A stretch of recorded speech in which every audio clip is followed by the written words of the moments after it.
Hey, Cider Crusaders, welcome back to our special Space, the Race to the Final Frontier. So we got a wonderful overview from Brandon. Now I want to get and focus specifically on the military aspect of all this. And we're going to go to Colonel John Venable from the Heritage Foundation, 25-year Air Force veteran. JV, how are you, sir?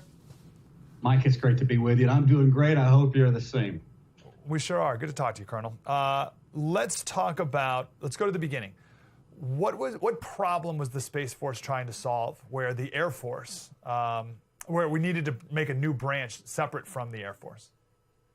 Well, there's a couple of things. One, space has been running successfully in the United States since the late 1950s, early 1960s.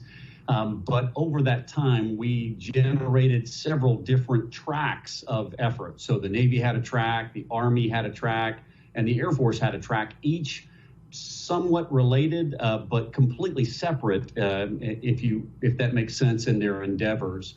And over that time, from about 1960 to today, we generated something on the order of 60 different organizations inside the Defense Department that manipulated, oversaw, or generated requirements for space.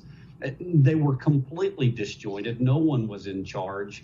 And so that's one side of this. Second side, Eisenhower back in the 50s put us on a track for the peaceful use of space, and kept that a mantra from the 1950s through every administration all the way up into the mid-2010s, 2015 timeframe.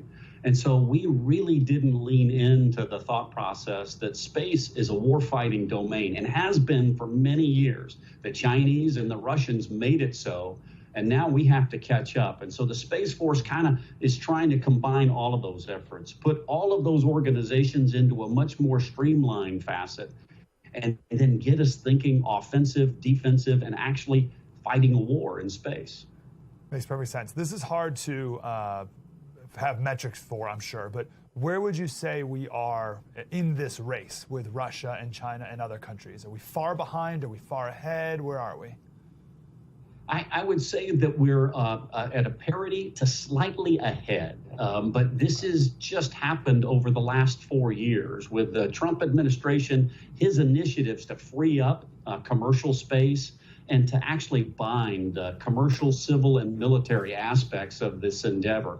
Right now, Elon Musk has almost doubled the number of space launches the United States is able to manifest in a single year. I mean, his organization has done it by using renewable rockets and using civilian ingenuity, right? The brilliant people that we have out there to make this affordable. And the military has taken full advantage of it, as has NASA. And these three different arms are now all but intertwined.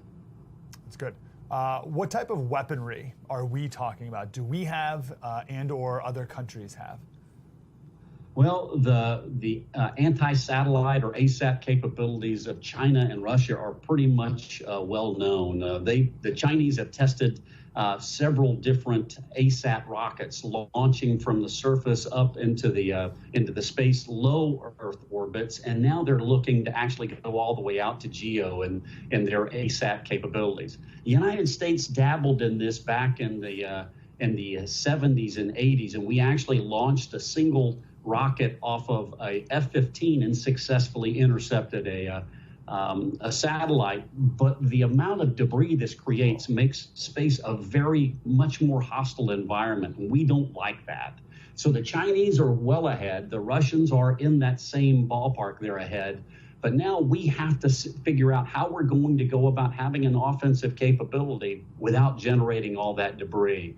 And Mike, there's been some very fascinating moves afoot in the last 3 years that NASA has been overt about, and maybe the military is starting to do the sleight of hand and getting in the clandestine world with these very small CubeSats. Literally, they are 10 centimeters or about 4 centimeters cubed, and they have the ability to actually move and go and latch onto things. And NASA proved that back in November, December timeframe through their funding of commercial organizations that make these satellites go out, move, maneuver, and actually rendezvous with each other.